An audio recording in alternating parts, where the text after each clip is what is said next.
Hola, assalamualaikum. Apa kabar nih semuanya? Semoga dalam keadaan sehat ya. Hari ini kita bikin nastar yuk.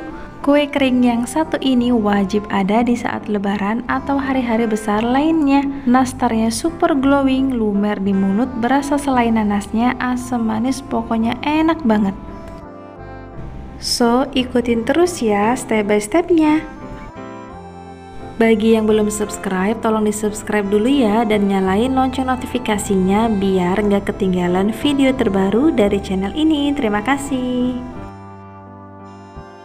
Mari kita mulai. Pertama, siapkan 300 gram butter dingin. Di sini saya mix pakai Wisman dan Anchor. Kalau teman-teman mau di mix dengan margarin juga bisa ya.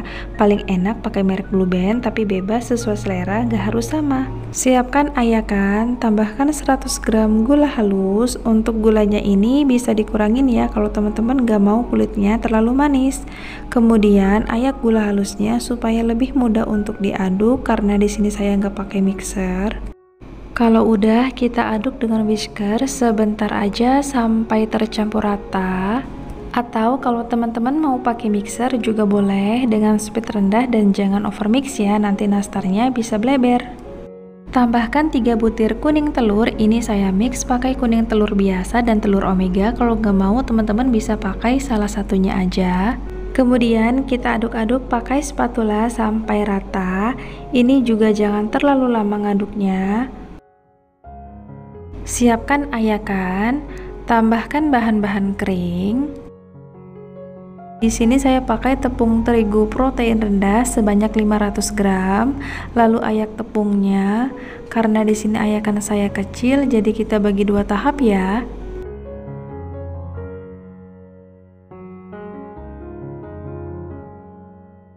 Kalau udah, ini kita tambahkan sisa tepungnya. Tambahkan 50 gram susu bubuk. Lalu tambahkan sejumput garam. Kita ayak semua bahan-bahannya.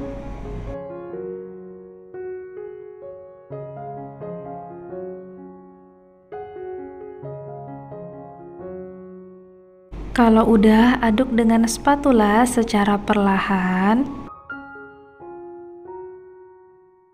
Oke, lanjut aduk dengan tangan. Pastikan tangan udah dicuci bersih, karena menurut saya lebih enak pakai tangan, jadi kita bisa tahu konsistensi adonannya apakah kelembekan atau keras. Ini kita aduk pelan-pelan aja.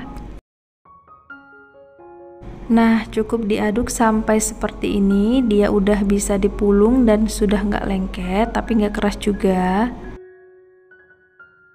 Kemudian ini mau saya timbang sekitar 8 sampai dengan 9 gram atau sesuai selera.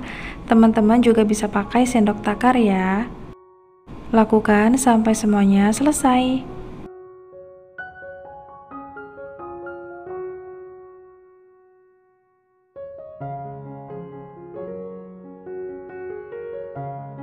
Nah, ini udah selesai kita timbang semua. Kita diamkan dulu di kulkas selama 30 menit. Jangan lupa ditutup adonannya supaya nggak kering.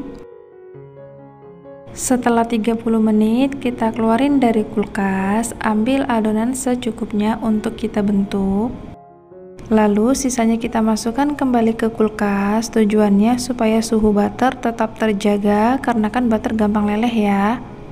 Oke, siapkan selai nanas. Ini udah saya timbang sekitar 4 gram. Untuk resep selainya nanti saya taruh linknya ya.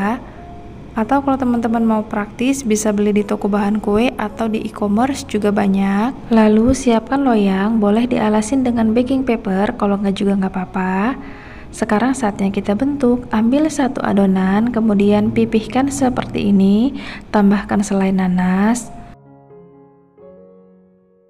Untuk ngambil selainya ini bisa pakai tusuk sate atau tusuk gigi yang bersih ya, supaya tangan kita nggak lengket. Untuk bentuk nastarnya bebas ya teman-teman, boleh bentuk lonjong, daun, atau pakai cetakan juga bisa. Karena saya di sini bikin yang klasik, jadi bentuknya bulat. Kita bulat-bulatkan kira-kira sampai permukaannya halus mulus seperti ini. Lakukan sampai semuanya selesai.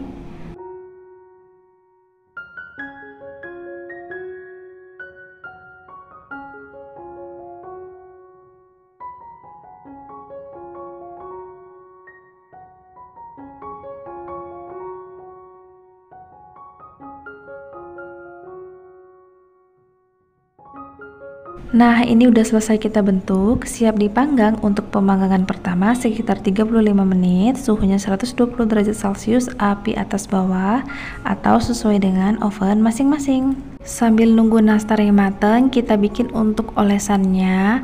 Di sini saya pakai 7 butir kuning telur omega. Kenapa omega? Karena warna kuning telurnya bagus banget. Jadi kita nggak perlu pakai pewarna tambahan. Kemudian disaring supaya hasil olesannya bagus. Atau kalau teman-teman mau hemat telur, bisa pakai pengganti kuning telur ya. Ada dijual di toko bahan kue atau e-commerce. Jadi langsung pakai, nggak perlu ada tambahan lagi. Tambahkan juga dengan 1/4 sendok teh butter yang udah dilelehkan, supaya nanti hasil nastarnya lebih kinclong dan lebih glowing. Aduk-aduk sampai tercampur rata. Nah, ini udah siap untuk kita oles ke nastarnya.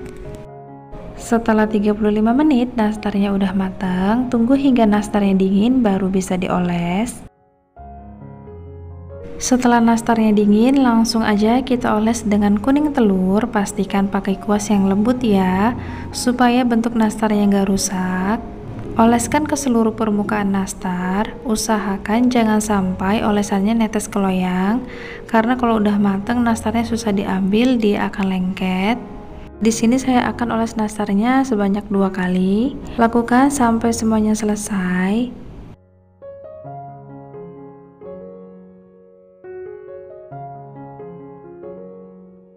Ini udah selesai untuk pengolesan pertama. Kita tunggu dulu sampai dia kering. Untuk tahu udah kering atau belum, kita bisa tes dengan cara disentuh permukaannya. Kalau nggak lengket berarti sudah bisa kita oles. Untuk yang kedua ya, oleskan lagi ke seluruh permukaan nastar. Nah, ini udah selesai untuk pengolesan kedua. Kita tunggu lagi hingga kering baru kita panggang. Saya mau tunjukin ke teman-teman untuk hasil yang 1 kali oles sebelah kiri dan hasil yang 2 kali oles sebelah kanan. Terlihat jelas ya perbedaannya.